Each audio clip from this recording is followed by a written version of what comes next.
آگے بڑھتے ہوئے خبر یہ ہے کہ بھارت افغان آبی گٹھ جوڑ کے پیش نظر پاکستان کا آبی دفاع اور خود مختاری کا عزم مارکہ حق میں ذلت آمیز شکست کے بعد بھارت نے افغان طالبان کے ذریعے آبی جارحیت کو ہتھیار بنانا شروع کر دیا۔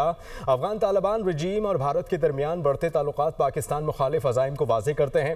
بھارت کی جانب سے طالبان رجیم کو 1 ارب امریکی ڈالرز مالی امداد کی پیشکش کی گئی۔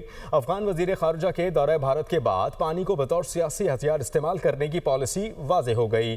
انڈیا ٹوڈے کی رپورٹ کے مطابق طالبان رجیم دریائے کنر پر بھارتی حکومت کے تعاون سے ڈیم تعمیر کر کے پاکستان کو پانی کی فراہمی روکنا چاہتی ہے۔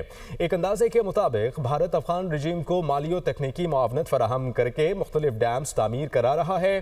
بھارت افغان منصوبے کا ہدف پاکستان کے آبی نظام کو مشرق و مغرب دونوں اطراف سے روکنا ہے۔